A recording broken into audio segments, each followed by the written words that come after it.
Hey, everyone, and welcome to my channel where I review and analyze the latest shows and movies that you love. Today, I'm going to talk about how Virgin River Season 5 Part 1 ended with a bang, a recap and analysis of the final episode of the first half of the 5th season of the Netflix drama that follows the lives and loves of the residents of a small town in Northern California. Virgin River Season 5 Part 1 has been one of the most dramatic and emotional seasons so far, with a lot of secrets, surprises, and cliffhangers that left us wanting more.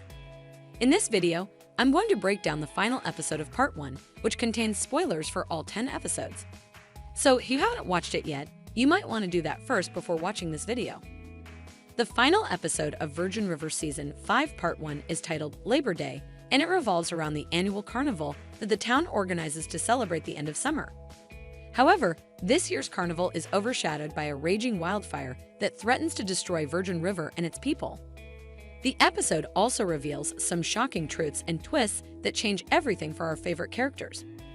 Let's take a look at some of the major moments and revelations from the finale. The first big twist is that Calvin David Cubitt, the leader of the drug cartel that has been terrorizing Virgin River, is alive and well. He was presumed dead after being shot by Brady, Benjamin Hollingsworth, in Season 4, but he somehow survived and came back for revenge. He shows up at the carnival and confronts Charmaine, Lauren Hammersley, Jack's, Martin Henderson, ex-girlfriend who is pregnant with twins. He tells her that he is the real father of her twins, not Jack. He also tells her that he wants to be a father to his boys and that he will take them away from her if she doesn't cooperate.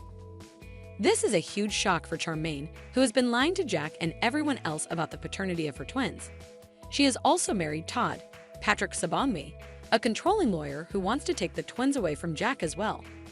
How will Jack react when he finds out the truth? How will Charmaine deal with Calvin's threat? And what will Todd do when he learns that he has been duped? The second big twist is that Brady is actually an undercover agent who has been working with Marco Grazzini, Jack's friend and fellow Marine who is investigating Jack's shooting.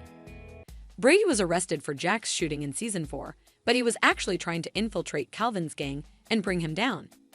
He was also trying to protect Jack from Calvin's wrath.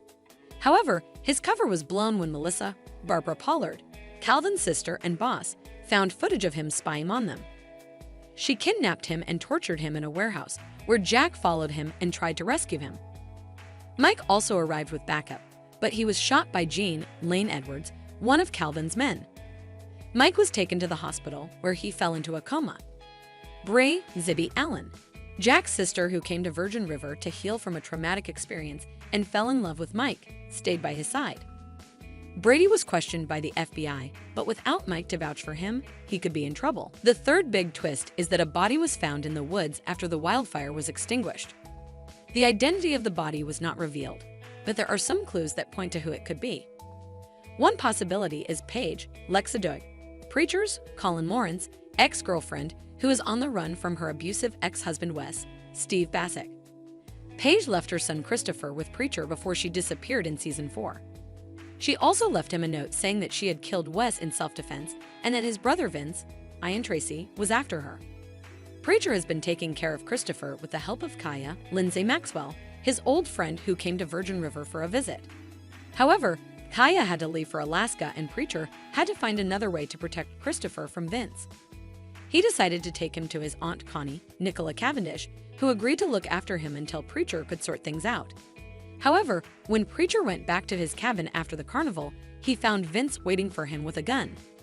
Vince told him that he had found Paige's body in the woods and that he wanted Christopher back.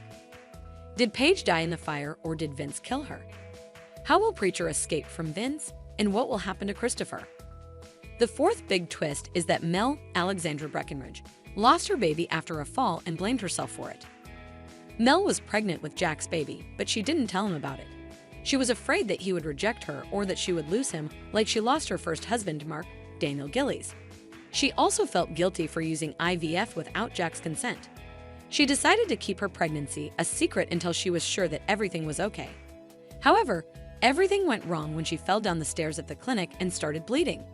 She was taken to the hospital, where she learned that she had miscarried. She was devastated and blamed herself for being selfish and reckless. She also felt like she had betrayed Jack and Mark. She didn't tell Jack about her miscarriage either, and instead pushed him away. She told him that she needed some space and that she wanted to go back to LA for a while.